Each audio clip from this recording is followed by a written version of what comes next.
하나님 아버지 감사를 드립니다. 오늘 부족한 사람 섰지만 인간의 부족함 감춰주시고 오직 성령 충만함으로 하나님 말씀으로 인도하여 주시옵소서.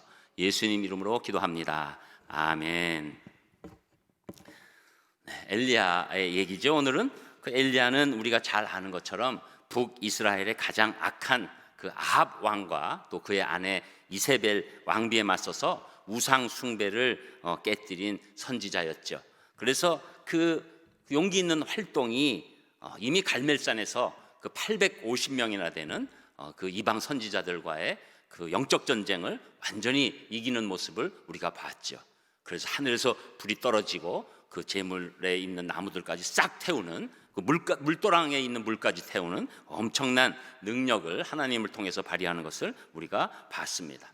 그는 끝까지 하나님이 주신 사명 가운데서 최선을 다했죠. 그렇지만 인간은 늘 약하고 한계가 있기 때문에 우리가 지난 시간에 보면 영적으로 엘리야가 탈진하게 되고 이제 모든 것을 포기하고 이제 로뎀나무 밑에서 차라리 이럴 거면 저를 죽여주시는 게 낫지 않습니까? 라는 그 절규를 할 때 하나님께서는 그런 엘리야에게 야단치시는 것이 아니라 영육간에 양식을 주시고 또 위로 주시면서 회복시키시는 모습을 우리가 바라보았습니다. 그래서 그 모습 통해서 낙심을 치유하시는 하나님이라는 제목으로 말씀을 나눴습니다. 이제 이 일 후에 엘리야의 사역은 완전히 달라지는 것이죠. 직접적으로 참여하는 사역에서 후세를 키워나가는 선지학교 사역으로 무게추가 이동되는 것입니다. 여러분, 그래서 항상 우리 신앙생활 하면서도 꼭 다음 세대에 관한 생각들을 해야 되는 이유가 여기 있는 것이죠. 내 때만 사역 잘 된다 그래서 될 일이 아닌 것이죠. 내가 있었던 이 시절에만 무엇인가 잘 된다 그걸로 끝나면 안 되는 것이죠.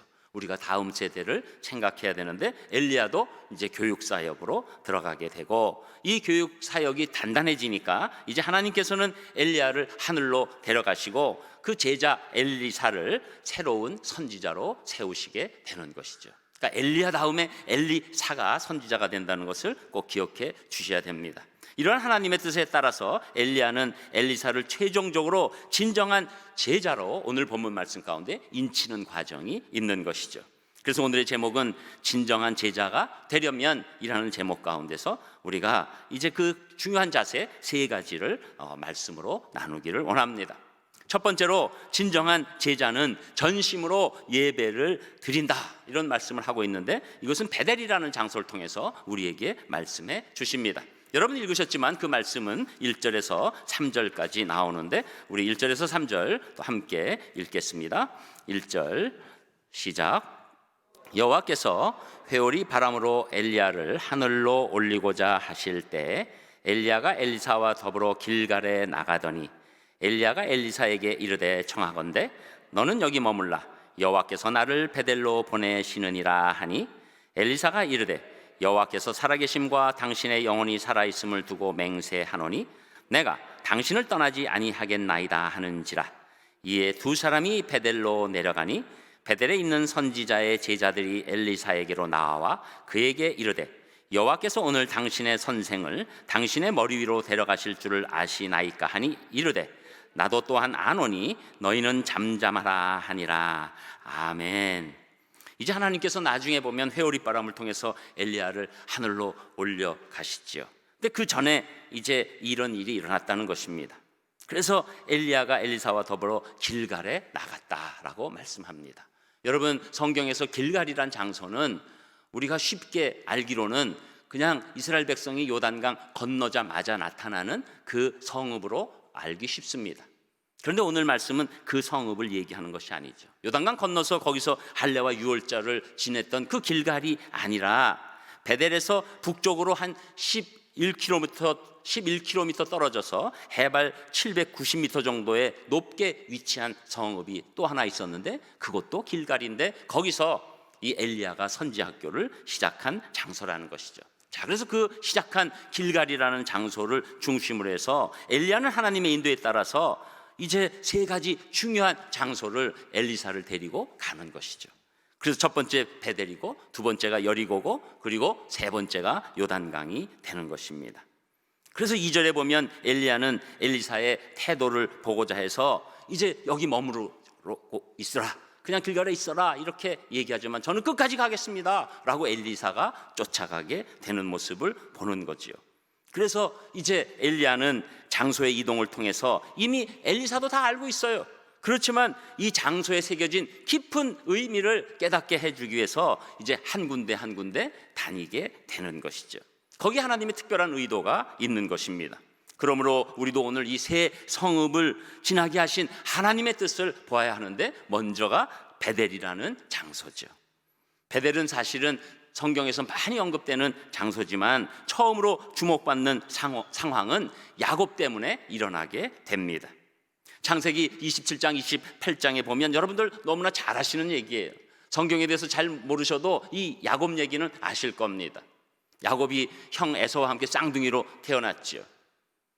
그런데 아버지 이삭은 에서를 편애하고 어머니 리브가는 야곱을 편애하는 가운데 이제 야곱이 점점 늙고 눈이 아버지 이삭이 눈이 점점 어두워져서 아들, 특별히 자기가 사랑하는 에서에게 축복하려고 했을 때 이것을 들은 어머니 리브가가 야, 네가 가서 축복받아야 돼 하면서 이제 에서는 털이 많으니까 손에다가 이 염소털을 좀 붙여주고 눈이 안 보이는 그 이삭 앞에 가게 하고 축복을 가로채게 되는 것이죠.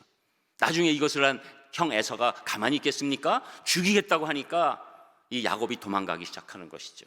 그래서 리브가가 이제 그 눈물을 머금고 그 아들을 자기 오빠 외삼촌 집으로 향하게 하는 그 일이 일어나게 된 겁니다.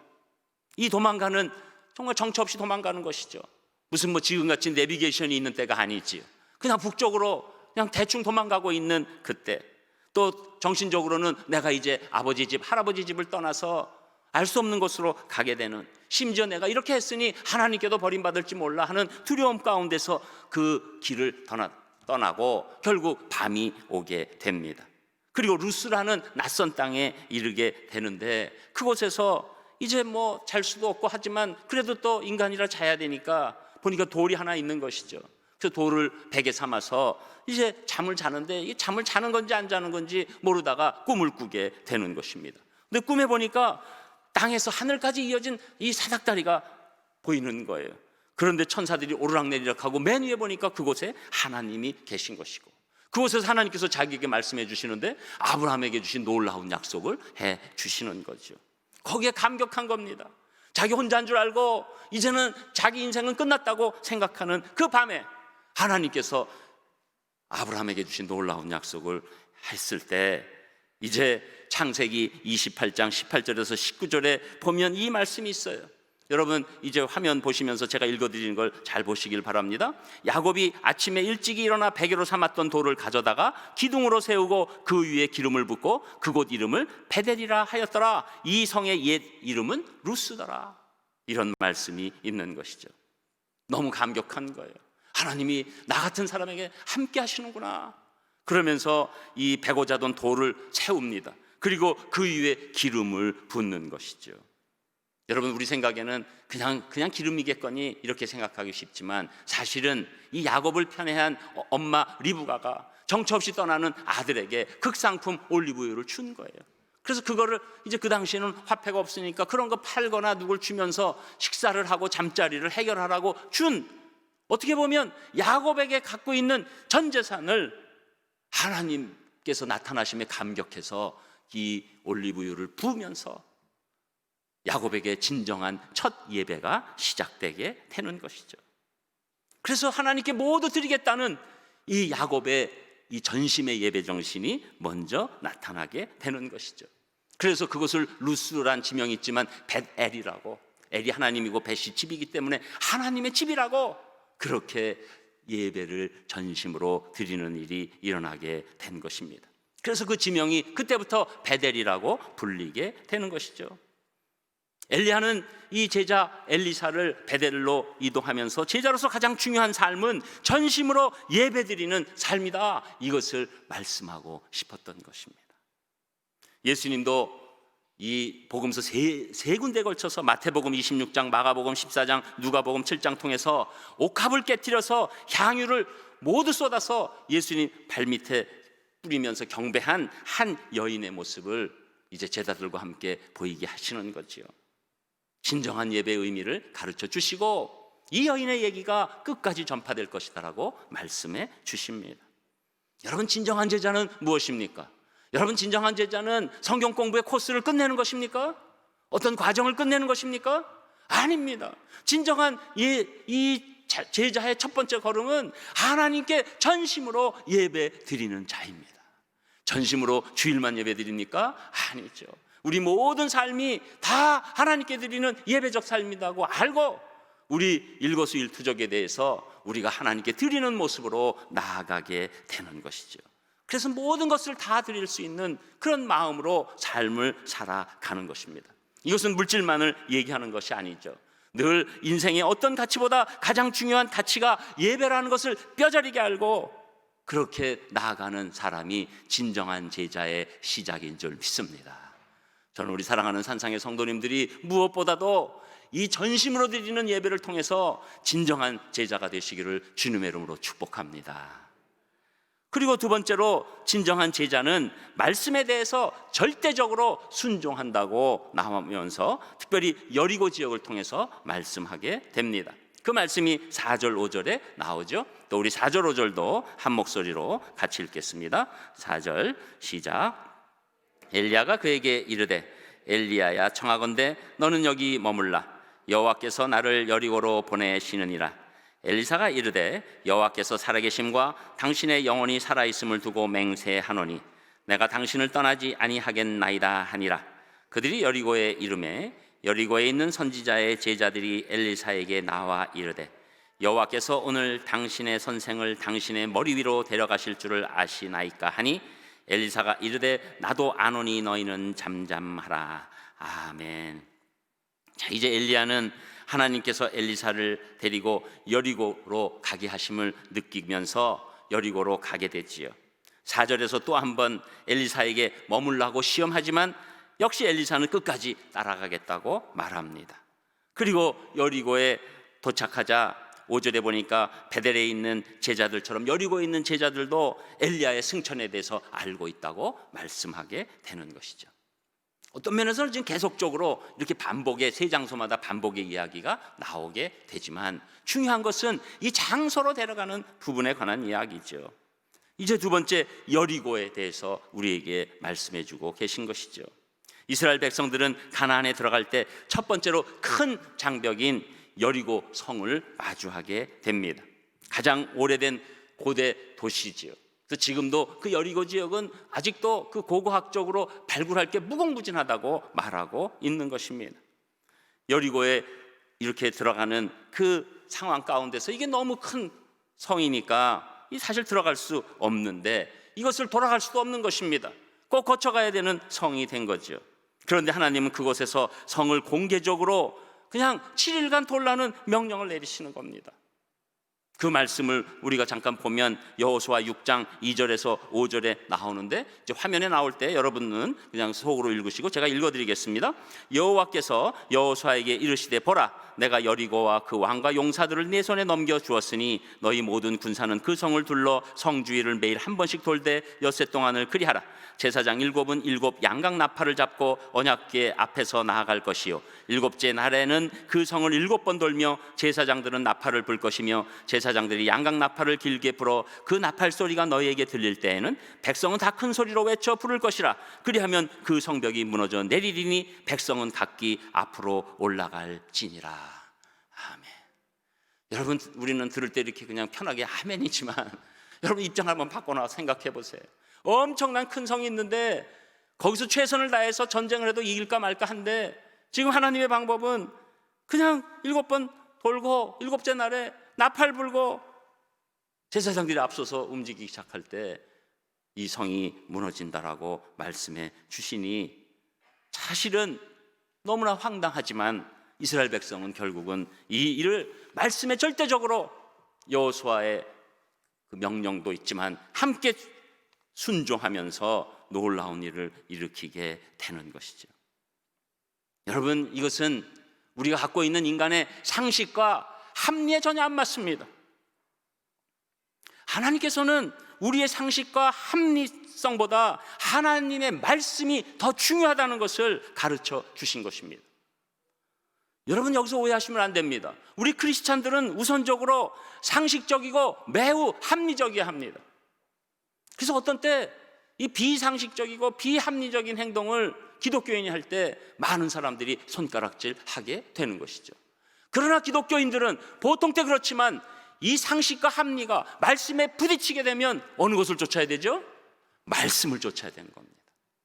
여러분, 우리는 그냥 보면 매우 상식적이고 매우 합리적인 것 같지만 하나님의 말씀이 우리에게 확실히 임하면 어떤 상식과 합리를 뛰어넘고 말씀에 절대적으로 순종하라, 그 말씀을 우리에게 해 주시고 계신 것이죠. 하나님은 엘리야를 통해서 엘리사로 하여금 여리고를 지나게 하심으로 말씀에 대한 절대적 순종을 진정한 제자로서 가르쳐 주시기를 원하셨던 거죠. 예수님도 제자들에게 예수님 말씀에 절대적으로 순종할 때 어떠한 일이 일어나는지 여러 번에 걸쳐서 가르쳐 주셨죠. 그래서 예수님이 기적 베푸신 첫 번째 기적이 무엇이죠? 물이 포도주가 되는 것이죠. 항아리에 어떻게 합니까?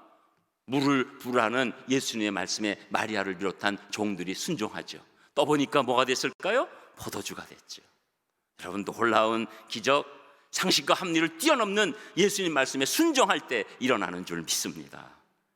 특별히 예수님의 제자가 되기 전에 이제 베드로가 고기잡이 하는 것이죠. 자기 동료 어부들과 함께 밤이 새도록 노력했지만 물고기를 잡지 못합니다. 예수님께서 베드로에게 깊은 곳에 그물을 던지라고 말씀하죠. 그때 누가복음 5장 5절 6절에 보니까 시몬이 대답하여 이르되, 시몬이 베드로입니다. 베드로가 대답하면서 선생님, 우리들이 밤이 새도록 수고하였으되 잡은 것이 없지만은 말씀에 의지하여 내가 그물을 내리이다 하고 그렇게 하니 고기를 잡은 것이 심이 많아 그물이 찢어지는지라. 말씀에 의지하여. 여러분, 베드로는 이 어부 전문가입니다. 그런데 예수님이 느닷없이 깊은 곳에 던져라. 자기 경험적으로는 깊은 곳에 던져서 절대 잡히지 않아요. 그러나 말씀에 의지하여. 그때 놀라운 일이 일어나게 되는 것이죠. 여러분, 진정한 제자는 누굽니까? 하나님의 말씀이 임하면 어떤 것보다도 우선적으로 그 말씀에 절대적으로 순종하는 자가 진정한 제자인 줄 믿습니다. 여러분, 주일날 우리가 이렇게 말씀을 들을 때 나에게 임하는 말씀이 있어요. 그 말씀이 임했을 때 내가 어떤 것보다도 그 말씀에 절대적으로 순종할 때 여러분 삶에서 기적이 나타날 줄 믿습니다. 그리고 감격하게 될 줄 믿습니다. 여러분, 우리가 똑같지만 살면 어떻게 하나님의 기적을 체험하겠습니까? 그러나 여러분, 내가 말씀에 순종하기 시작할 때 그때부터 하늘문이 열리는 것을 체험하게 되는 것입니다. 여러분, 하나님 만나고 싶으십니까? 하나님 말씀에 절대적으로 순종해서 진정한 제자가 되면 만나실 수 있을 줄 믿습니다. 그런 분들 되시기를 주님의 이름으로 축복합니다. 그리고 세 번째로는 진정한 제자는 궁극적인 승리에 대해서 확실한 믿음을 갖게 된다고 말씀하면서 이제 끝으로 요단강 지역에 대해서 말씀하게 되는데 그 말씀이 6절에서 8절까지 나옵니다. 우리 6절에서 8절도 한 목소리로 읽습니다. 6절 시작. 엘리야가 또 엘리사에게 이르되 청하건대 너는 여기 머물라. 여호와께서 나를 요단으로 보내시느니라 하니 그가 이르되 여호와께서 살아계심과 당신의 영혼이 살아있음을 두고 맹세하노니 내가 당신을 떠나지 아니하겠나이다 하는지라. 이에 두 사람이 가니라. 선지자의 제자 50명이 가서 멀리 서서 바라보매 그 두 사람이 요단가에 서 있더니 엘리야가 겉옷을 가지고 말아 물을 치매 물이 이리저리 갈라지고 두 사람이 마른 땅 위로 건너더라. 아멘. 자, 이제 엘리야는 끝으로 엘리사를 요단강으로 이끕니다. 역시 엘리사에게 엘리야는 여기 그냥 머물러라, 계속 시험을 지금 하는 거예요.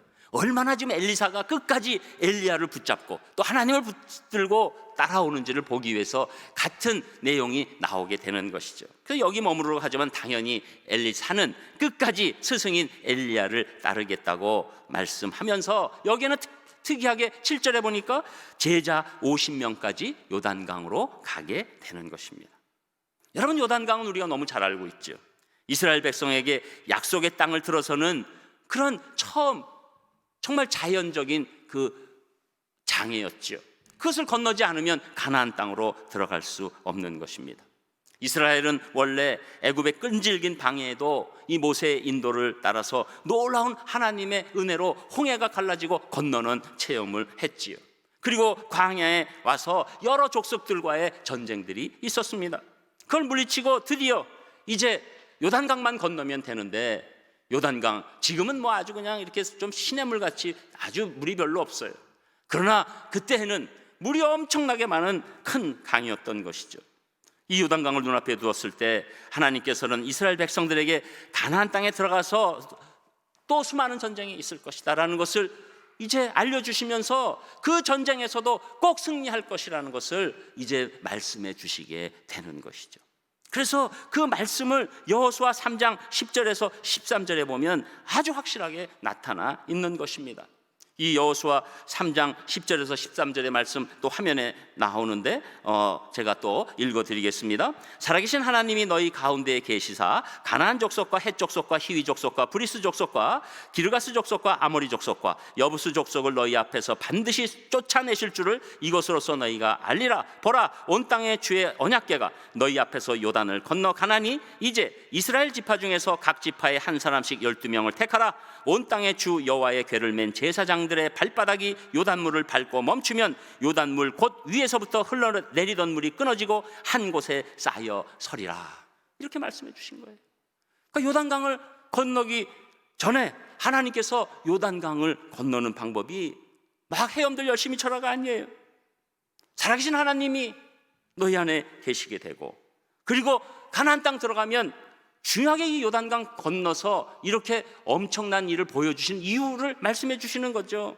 그곳에는 가나안 족속, 헷 족속, 히위 족속, 브리스 족속, 기르가스 족속, 아모리 족속, 여부스 족속 너희 앞에서 반드시 내가 쫓아내 줄 거래 된 증거가 너희들이 요단강 건너게 될 때 오는 증거다.